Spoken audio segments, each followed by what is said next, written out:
Hey there, my guest on this episode of 1501 is Pace Morby. This guy is a marketing genius. He's seriously everywhere. Not only is he the star of a hit A&E TV show called Triple Digit Flip, he's also on every social media platform, like all over the place. Seriously, if you don't recognize the name, I bet you've seen his face on your phone.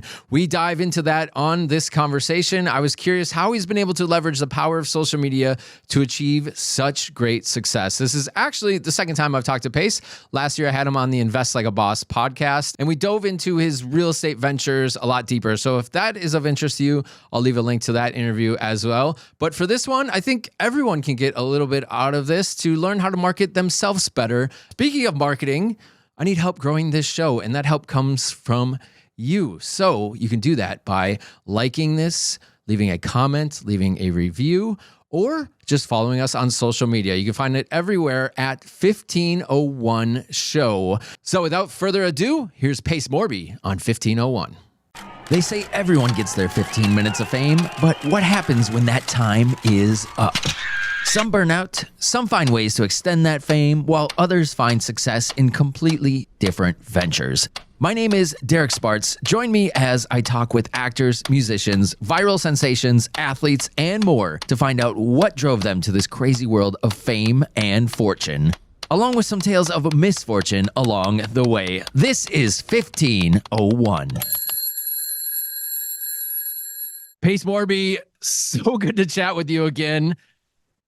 You've probably seen Pace everywhere, to be honest, and he's talking all these terms that you may not recognize: Gator, Sub-2, seller finance.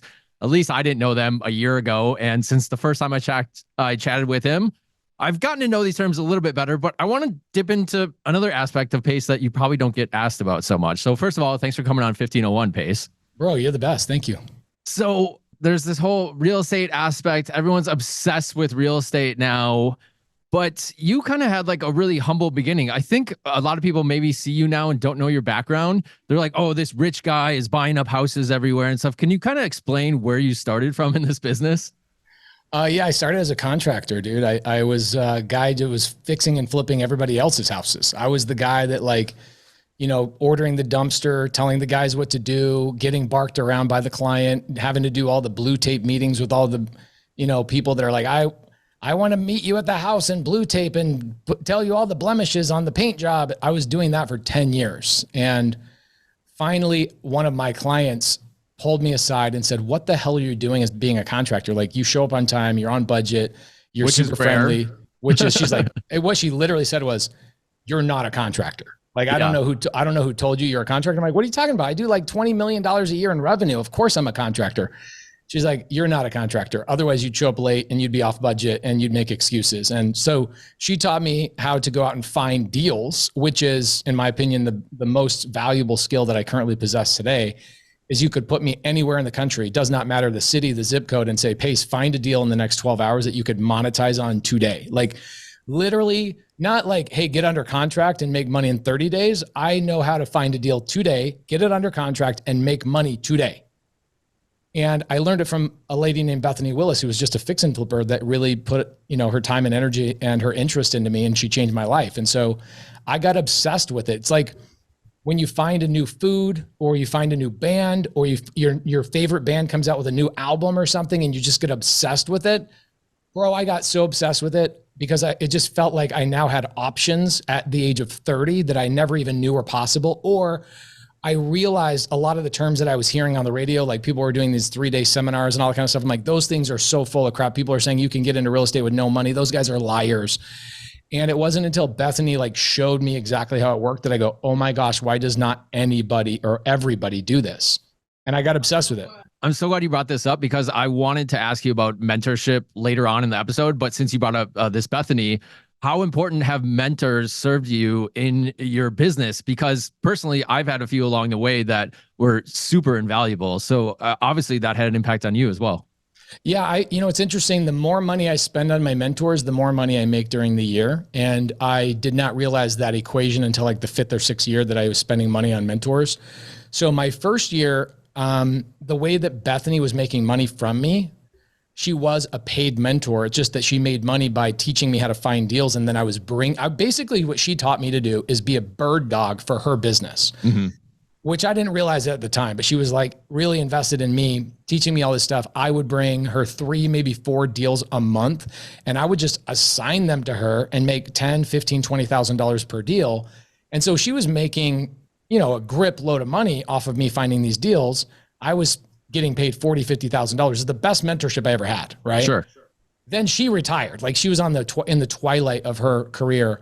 The next mentor for me was a lady named Eileen Brown, who was an escrow officer for 41 years, that all she did was creative finance. Like the only transaction she does still to this day, 10 years later, she will not touch a deal unless it's a sub-2 seller finance, lease option, wrap, some sort of creative finance strategy. She has no refinance business, no new home purchases, nothing. She refuses all of that business.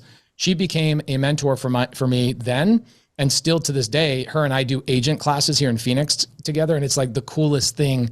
She's like 74 years old, still cranking out creative finance deals. And she was a big mentor to me. Neither Bethany or Eileen knew how to create systems and processes to build an actual business. Like Bethany was a hobbyist, really, at the end of the day. I didn't realize. I looked up to her, so I thought she had it all figured out. But when I got to her level, I go, oh, dang, like you have no systems. You have no organization. You are literally doing this all on your own. And yeah, you're making $500,000 to $1 million a year. And that's, kudos to you. But I want a business that I could take a month off and come back and there's still money there, right? And so I had to go and pay money. The first thing I did was pay a guy, Mark Evans, $2,500 for a 2-day thing. And then another person $5,000 and another person $10,000. Fast forward to today, I have 3 mentorships. One that's $350,000 a year, one that's $100,000 a year, and another one that's $55,000 a year. I will spend $500,000 this year, which sounds stupid. Right.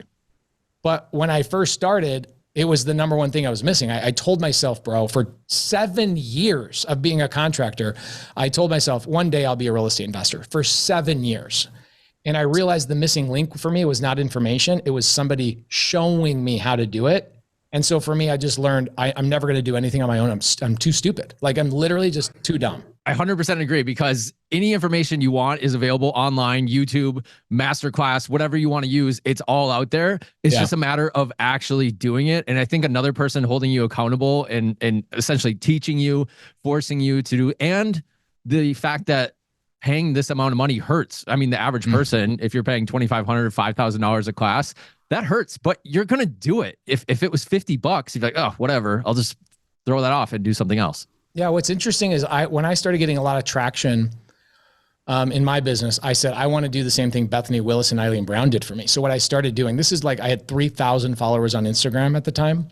And so I would go on Instagram and I would just go on my stories and say, if anybody wants to ride along with me in my Prius, I'll just take you around for free. And I probably took 100 people around for free for like 3, 4, 5 months, right? On Saturdays, Sundays, like they would just drive with me to my appointments to go buy deals. They would drive to my houses that I'm flipping, whatever.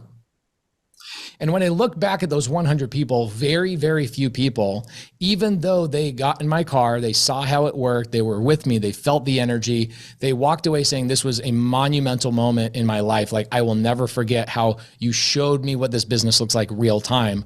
Most of those people are not in the business today.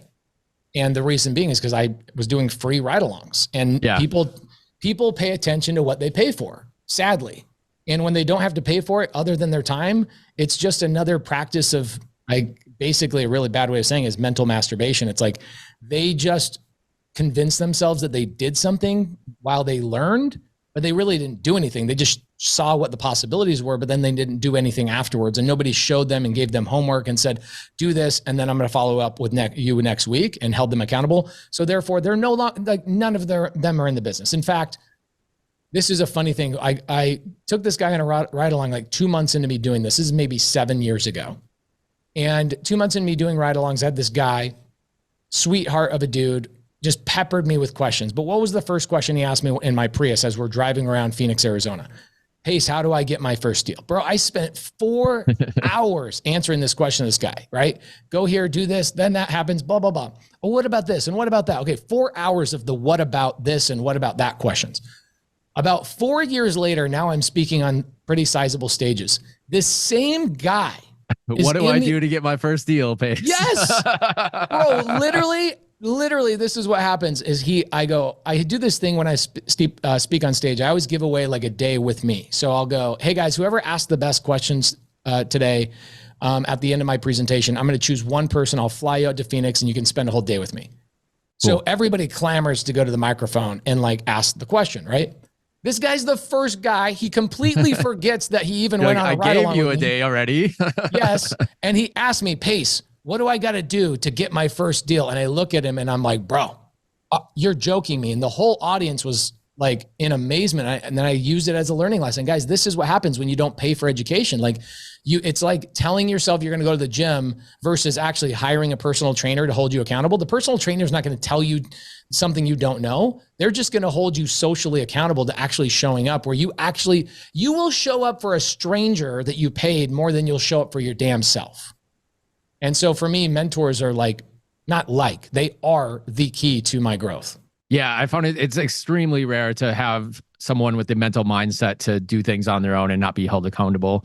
So that brings me into, I mean, obviously you're in the real estate game, but what is our fascination, especially here in the United States, with real estate? Is it HGTV or all these housing shows? You have a housing show. Is it our obsession with real estate when there's so many other ways to make money? I think the obsession is the idea that I don't have to work if I could get 10 rentals. Like, yeah, it feels like an easy way out, I think, for a lot of people, which it's honestly real estate. Everybody's looking for, I want to quit button all the time. I just don't want to work. I'm looking for, it's like the Grand Canyon. I'm in the Grand Canyon state.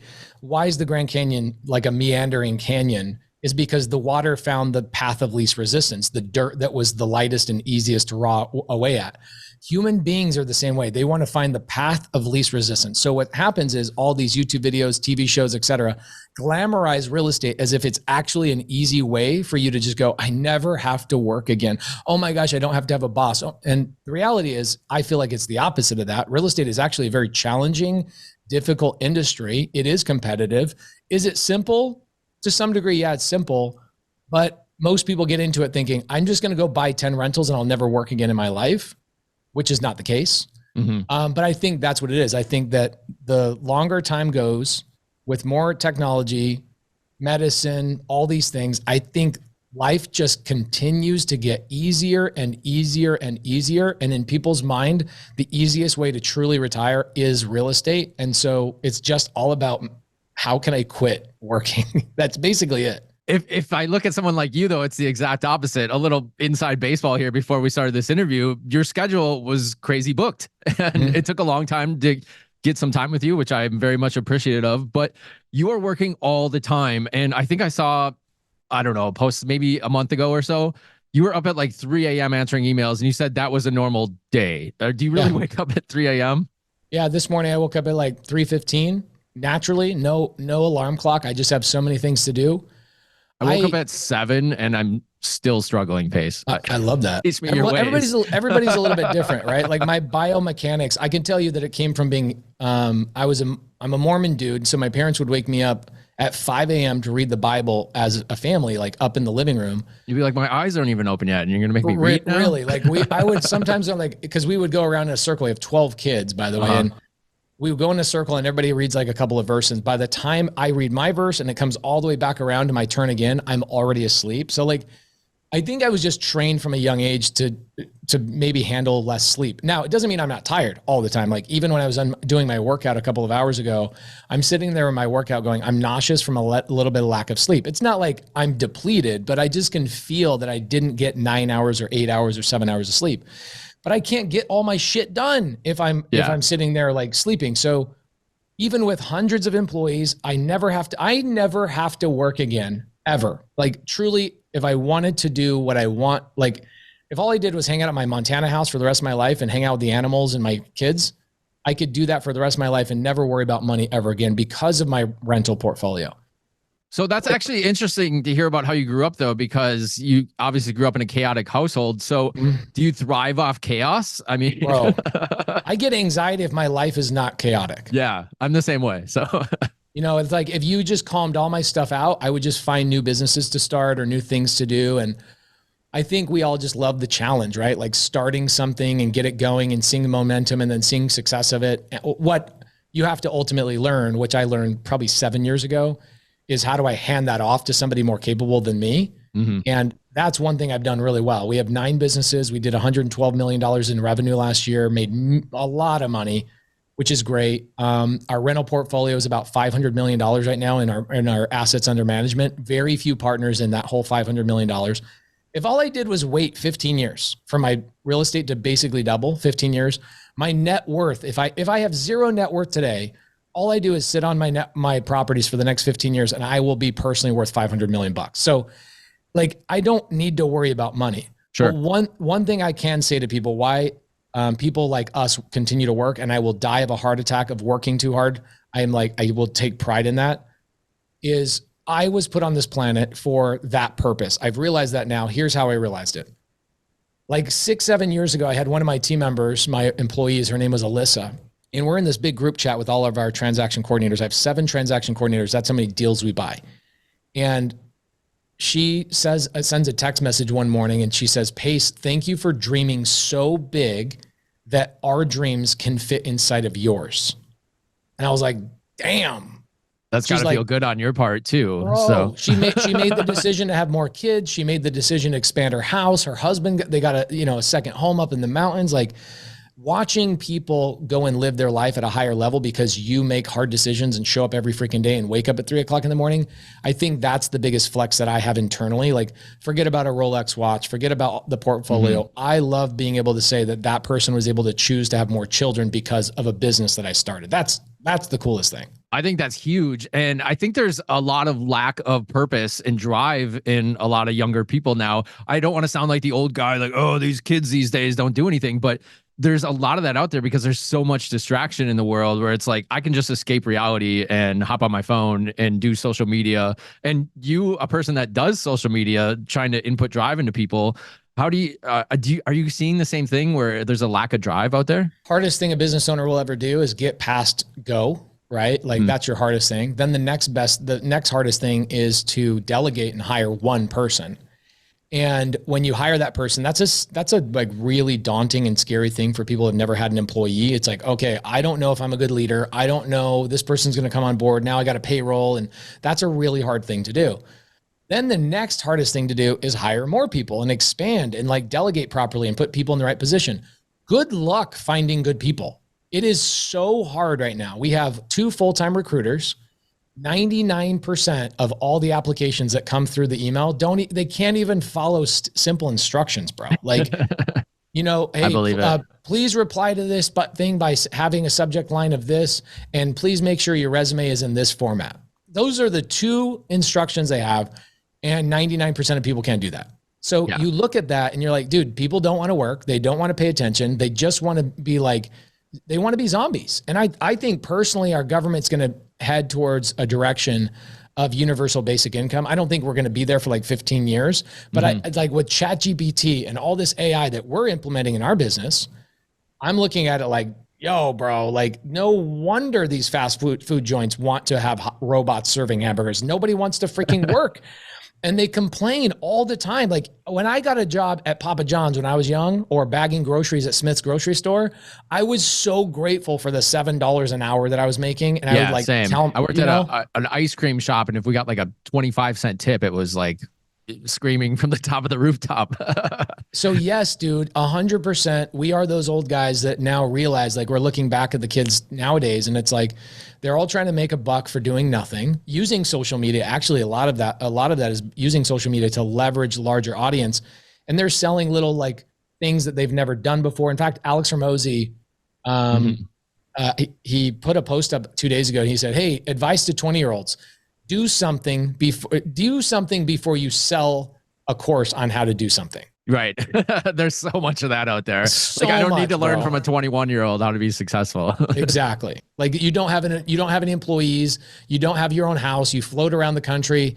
Like there's no legitimate business. You're like selling, what they're doing is they're doing like credit card hacking. Like, let me get this credit card to pay off this credit card to then pay off that card. I'm like, guys, come on. Just turns into a disaster. and they're selling courses on how to do this. So And that's fine. Like, it's cool. There is valid like value in learning how to get corporate credit and all that kind of stuff. But the whole mindset of you don't have to work and you can travel the world and you can do, I'm like, bro, what? How did I miss that path? Right? Yeah, that's the path I want to take, but I don't think it exists. Right. Dude, I was interviewing Grant Cardone a couple of days ago about his lawsuit that he's in the middle of right now. I don't, did you see that? I've seen some interviews with him recently. I didn't catch yours actually, but. Oh, mine hasn't released yet, but I'm just talking about his $100 million defamation lawsuit. You heard about that? I did, yeah. So I'm sitting there interviewing him, and I look at him like, bro, you're 66 years old. Yeah. Like, I know why I'm still working at 40, right? Like, I have a lot of people to make rich. I have all these employees to make rich. Like, you've done that. What are you doing? And his question is like, there's only so much time I can spend on a yacht and on a beach and on a this. Like, I've done all of that in my life. So now what? Like, what more? I'm half his age and I'm bored sitting at the beach. So I know. So like, I look at it, I go, I think that, is it just that we were born different and the other people just, or is it the way that the culture is now bringing these kids up? I don't know the answer. I think it's more the culture and the fact that everybody's talking about how to work less and passive income and like the quiet quitting thing that was going on a couple of years ago. Like, I'm going to continue to collect a paycheck, but I'm going to quit internally and just show up to my job. I'm like, what the freak? There's nobody in the 1950s, so 60s and 70s would have done that, you know? Yeah. And just what a drag just to go into a job that you hate every day anyways. And just, I'm just here for a check. So I don't know. One could argue that you're part of the problem, Pace. You're on social media all the time. Why don't you speak to the power of social media and what it's done for you? Yeah, but the power of social media is stupid. Like, I wake up in the morning, I'm like, how is this even possible? Even now. Yeah. Like, our YouTube channel does like 4 or 5 million views a month, and we're not like a big channel. You know, we're 250,000 subscribers. Very niche channel on a very niche topic of creative finance. And the next largest person that's a creative finance only YouTube channel has like 3,000 subscribers. So, oh, wow. Okay. Like, it's a very small niche. There's nobody even competing in the space. And so I look at that and I'm like, okay, yeah, we're like the biggest in the industry. But whatever I want is a video away. And here's what I mean by that. As you get older, you go, how can I leverage social media? My answer to this is look every time you look at a camera, right? The one you're looking at, the one I'm looking at. I never think of that as a camera. I always think of it as a clone machine. And it's sitting here creating a clone of words that I'm saying, my voice, my hand gestures, everything that I want, a message that I'm conveying is going to go out into the world and work for me for the rest of my life. Right. My YouTube That's a good way channel, to think about it. Bro, like, think about my YouTube channel, 2,400 videos we've produced in the last 3 years. That means I have 2,400 clones that are working on my behalf all day, every day. What are those clones trying to do? They're trying to raise money, gain awareness about, like, I want to buy deals, right? Recruiting. Oh my gosh, my best employees I've ever hired are from social media. Pace, saw this YouTube. I love the culture of your company. Can I come work for you? So recruiting people, recruiting opportunities. I have a couple of business deals. I have a deal. I bought a business I bought in June of this last year in 2023. And the business was doing $5 million a year in revenue, but they were losing money. Somebody brought that company to me and said, Pace, I think you could fix this business. Answer was, yes, I can. Let me take 50% of the business. And now that company cuts me a check every month for like $35,000. I didn't have to put any money into the deal. I just had to use resources I already had to fix the problems, the back end of this business, the accounting, the finances, the sales, all that kind of stuff. No extra leads, no extra employees, nobody got fired. I just fixed what was going on. That came from YouTube. Yeah. So I look at that. I'm like, dude, I have one business I bought that makes me $35,000 a month that I didn't have to put any money out. And the only way they knew who I was is because of one of my clones out there working on my behalf saying I buy businesses, right? Yeah, I agree. I think it's the networking aspect that's a lot more important. When you say social network, people don't think about that part. It's like, I just see Pace everywhere and he looks like he wants to be famous and put his face out there everywhere. But it's a networking opportunity. I actually just had a TikTok video go crazy in the last week. It got over 2 million views. Damn. And it's on like multiple news outlets now and everything. And it's cool. But then you get all these people reaching out and you're like, oh, I honestly didn't know I needed that. Like, or you didn't know about this business that existed. And I think that part's overlooked where on the face of it, it looks like you just want to be famous and put your name out there. But I don't think that's the case. No, I don't. I mean, it's kind of nice to be stopped in an airport and, I can't go get a hamburger nowadays for, before somebody says, "Are you Pace Morby?" Doesn't help that you're wearing your logo everywhere you go. Pace. I know. I can't help it. People are like, are you bald? I'm like, no, I'm not bald, but, it's a good feeling. The ego definitely feels good when that happens, but it also is really exhausting and you can't go anywhere. I can't take my kids places. I can't be in an airport. It's just a thing. So there's a part to it that's not great, but also it's my responsibility.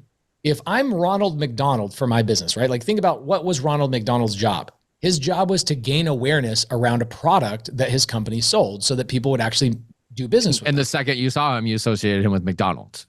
Right. So I am Ronald McDonald for my business. So how dare I not be on billboards, TV, Instagram, social media, YouTube? That's my job to gain awareness. If you don't believe in your business, who's going to? Exactly. Right. And like we look at Elon Musk, and the guy is honestly one of the greatest marketers of all time. Yeah. He is marketing every one of his businesses without anybody knowing he's marketing. Like even the troll stuff that he does all the time. I'm like, marketer, marketer. He's gaining awareness. I feel like he learned a lot of things from like Donald Trump, and as you know, as controversial as he is, you can't say Trump is not a master marketer. The best. Like even he's turning all these court cases right now into basically how do I become president? So every time they interview him, this is now what they're asking. I saw an interview yesterday. And everyone falls into the trap of, the more evil he is or the more lawsuits he gets, the more popular he gets. And Elon the same way too. So genius. There's an interview yesterday with Trump and they go, Trump, without like campaigning, can you please answer this question about your lawsuit?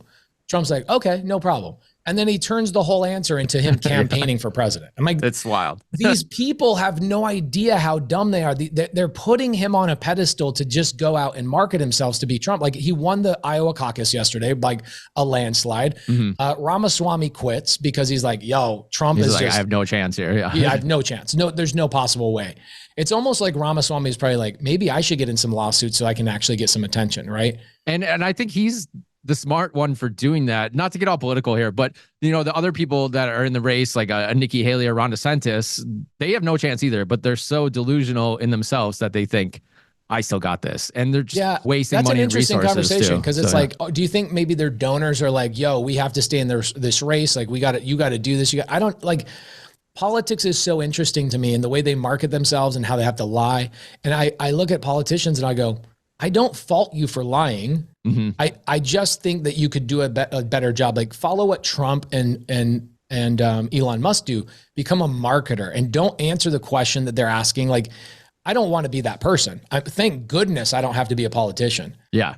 But my point is with social media, if I want something, a better employee, more capital for a fund that I'm putting together, more deals, more access to opportunity, all I have to do is go create a clone. Now, some people are like, oh, he's just everywhere. No, I'm not. I'm not everywhere. My clones are everywhere. That's a good way to put it. I like that. I'm at my house working out and then jumping in the hot tub with my daughters every morning, and my clones are out there working on my behalf. So it doesn't mean I'm not working a lot, but I do have a lot of break time in the day where I'm like, okay, I'm sure you feel the same way, bro, where you're like, you feel like you got to be working all the time. Yeah, unfortunately. I want to hear about your balance though and how you balance it. So Here's my balance. I create more clones. And what I do is I go, I'm okay to have 3 or 4 or 5 hours in the day where I have nothing to do, like an hour here, 2 hours there. And I'm just hanging out with the kids. I drop them off at school. As long as my clones are doing a good job, then I feel like I can take my foot off the gas and I can focus on some personal stuff. So, my goal this summer is I actually like stocked up a bunch of footage so I can release it throughout the summer. So I can just be at my Montana house, do beekeeping, hanging out with my buffalo, doing all that kind of stuff, and go like, yeah, I know. I am working because I created the clone that's now doing the work for me, right? And so social media is amazing in that regard. And us as business owners, we have an obligation. We have a responsibility to be everywhere we possibly can to gain awareness to the product or the business that we're trying to sell. And for me, it's acquiring more deals. It's raising more capital. It's recruiting better talent. one thing that we said this year was, I don't want to grow my business anymore. I want to go back to my players, the people on my team that don't want to grow, and go, hey, either A, how can I lead you to help get you to a position where you're helping lead this department, or B, I've got to replace you. And so what we're going to do this year is just not clean house, but just reallocate people's either their mindset or their position to somebody else. I don't even want to work any harder. I don't want to do more business this year. I want to do what I did last year, but with maybe a little bit less people, using a little bit more AI. How do I find better people? I have to inspire better people to come and work for me. And I look at Grant Cardone, hate him or love him, right? People in the real estate industry, it's a very polarizing opinion, a polarized position. It's like you either hate him or you love him. The dude is so good at recruiting because he goes out there and he's outlandish. He's, salacious. He is just getting attention. But guess what he does? He attracts the people that want the Rolexes and want the fancy cars. And guess what he does? He puts them on the sales team. It's like a magnet. They're on the sales floor. That's the person he has to recruit.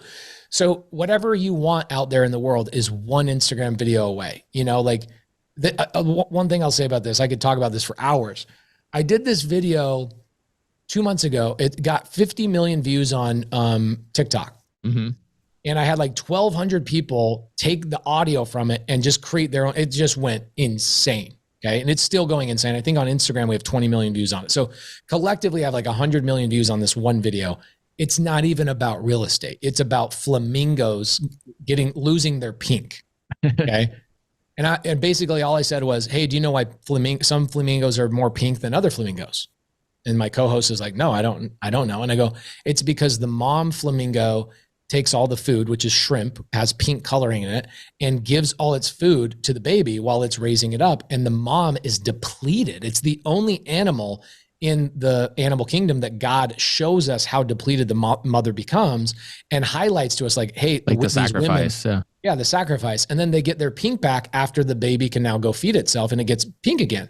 Dude, this shit went viral, right? So here's what happened from that video. I didn't get any business from that. But you know what happened is my sister, who I haven't spoken to in 6 years, sends me a text message. She goes, I love you. Thank you for this message. It's weird that my social media is communicating with my family more than I am personally. You know what I'm saying? It's really cool. So on the note of, especially I'm sure this happens to Grant Cardone as well too. What do you say to haters on you that are like, why does he need to recruit all these people when you're obviously fairly wealthy? And if your system's so great, why aren't you just going out and getting things instead of recruiting others to do it? Why would I want to do the work myself? Like, does Elon Musk put the tires on the Teslas? Like, not the last time I checked. Not the last time I checked, right? So like, who do you want to be like? I don't want to be the guy. Here's what happened in my 20s. I listened to advice like that. And the advice I got was from my dad, which was like, if you want it done right, you do it yourself. Yeah. And then I looked at the people. I find myself stuck in that a lot too. And it's really hard to delegate for me. It's so hard. What I had to do is I had to hire a girl. Her name's Molly. I hired a girl that her sole job was taking things off my plate. Her job description number one, take things off Pace's plate. Do not wait for him. Look at his calendar and say, why is he in that meeting? What is he doing in that meeting? What can I do to jump in that meeting and take that off his plate and tell his partners, tell his other team members that I will take that meeting? Like, for example, I invested in a company called Gravy Stack last year. Really cool app all about like kid banking and teaching kids how to do banking through an app that's like gamified. Yeah. Coco Melon wrote a check for like $20 million to invest in. It's a gangster app. It's super cool. And there's an investor meeting today.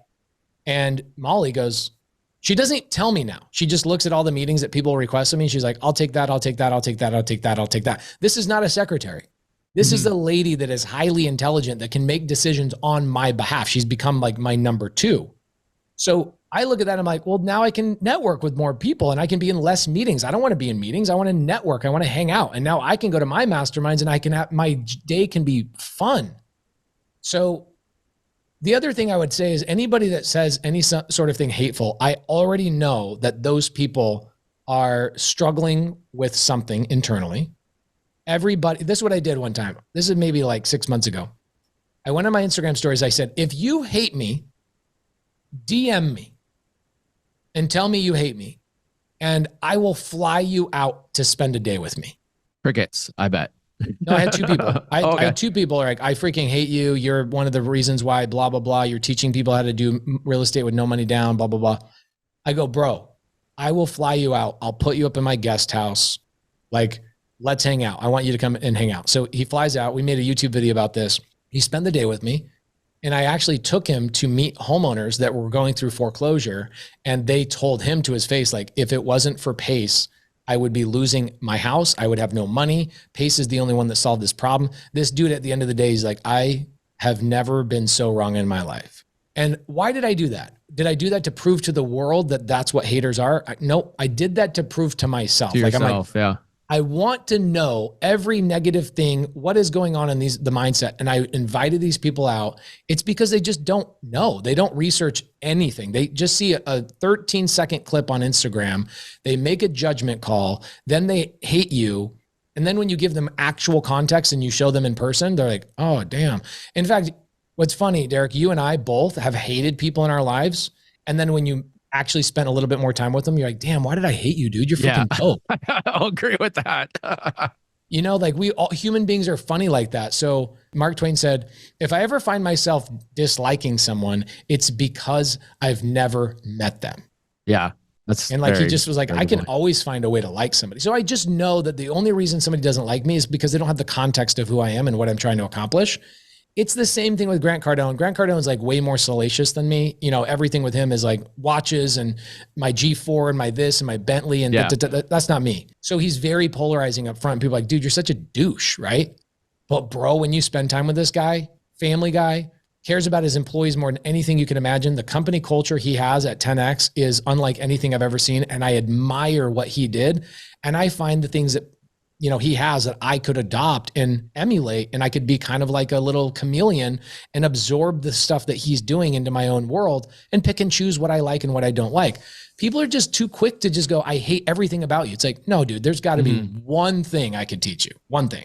Yeah, I'll be honest with you. I've heard Grant Cardone interviews and he doesn't come off as a guy I want to hang out with, to be honest with you. But it's good to hear that because I have so much respect for you that you feel the other way. So I feel like I need to give Grant Cardone another chance now. Yeah, and I just know that one rule in my life is that every time I didn't like somebody, it's because I didn't spend any time with them. And I can tell you, I don't have anybody I dislike to this day. But in my 20s, man, I hated a lot of people. Oh, and then, I have a lot less people I hate now than I did then. Isn't that funny? It's like, I don't know if that's a maturity thing. Maybe testosterone kind of wears down a little bit. I don't know what it is, but just getting to know people, I wake up and I'm like, dude, you're actually freaking badass. I want to learn stuff from you. Now, I don't want to hang out with you every day, but there's a collaboration. There's something. And so like social media is an interesting thing because I can utilize social media to meet somebody I really want to be friends with. Like, oh, perfect example. Do you know who Charlie Rocket is?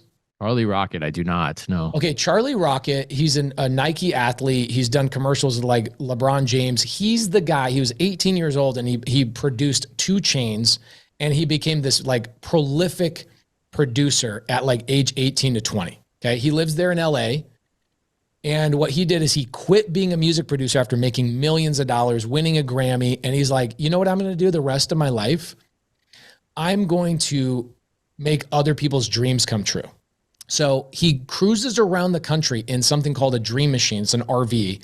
He gets like Oprah gives him money, like Steve Harvey gives him money. All these people give him money to go out. And he's made 300 kids' dreams come true. Cool.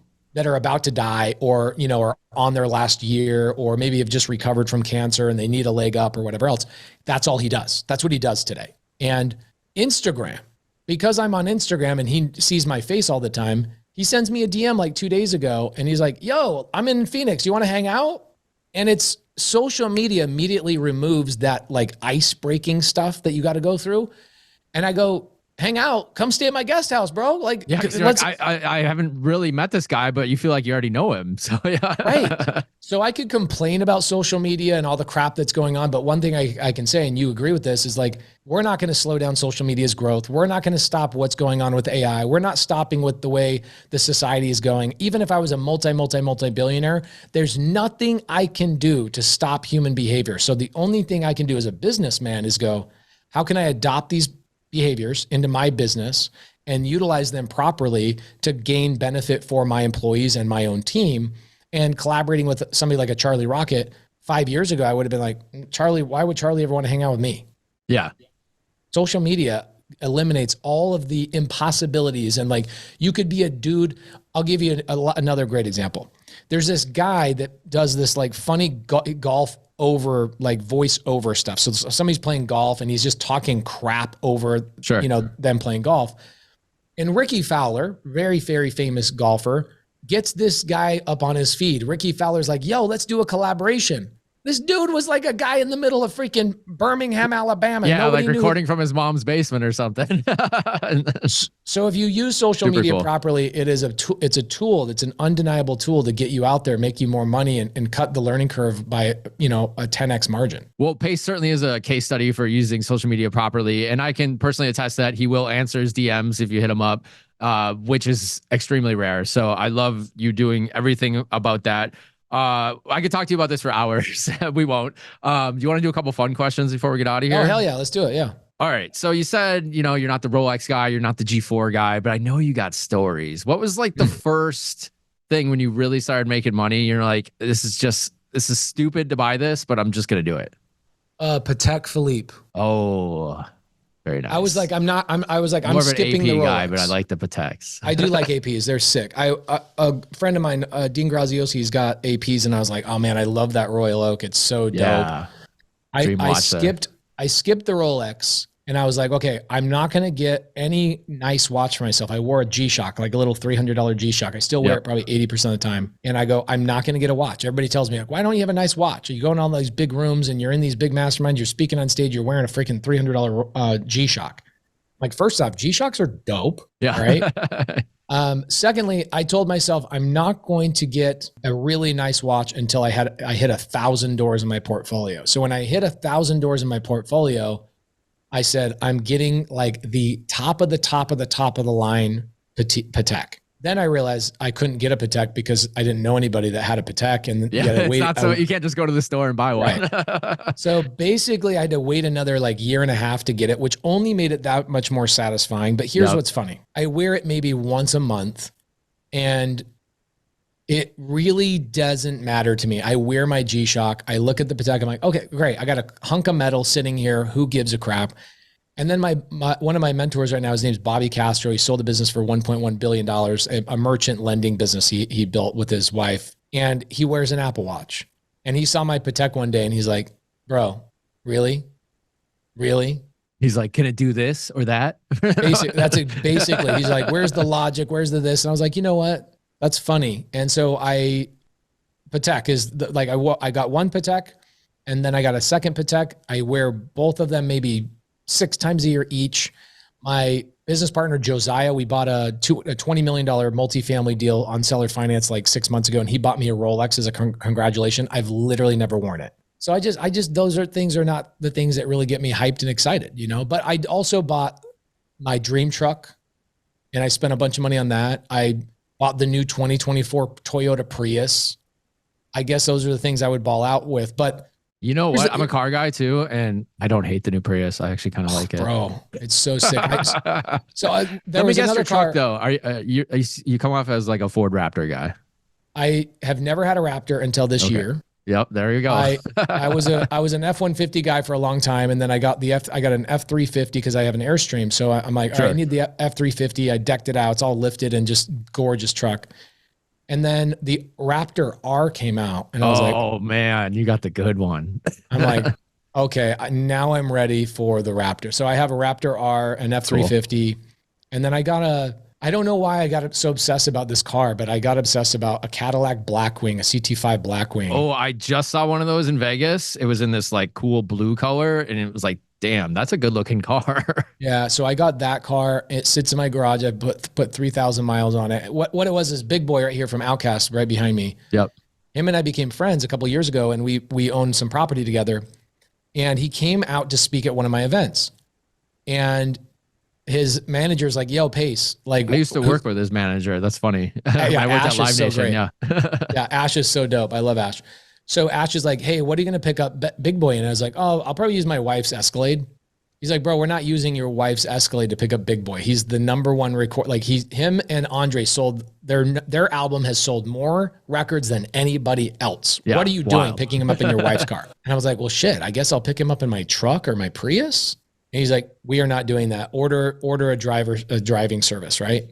So I started thinking about it. I'm like, why don't I have a nice car that I could pick up people in, right? Yeah. So I ended up justifying the Blackwing. So I only use the Blackwing to pick people up from the airport, but it also is not really that kind of car. It's like a freaking, 800 horsepower speedster. So, well, it's a good sign too, because where I saw the Blackwing, it was parked out front at valet at the Venetian. So, when the valet puts the car out front, that's the car. So yeah, that is the car. So it's a hard car to get. So I got that. And honestly, dude, I drive my Prius most of the time, my Raptor, maybe 100 miles a month. And then my F-350 is what I drive my family around in. So I can tell you the thing I spent the most money on in my personal life is my ranch in Montana.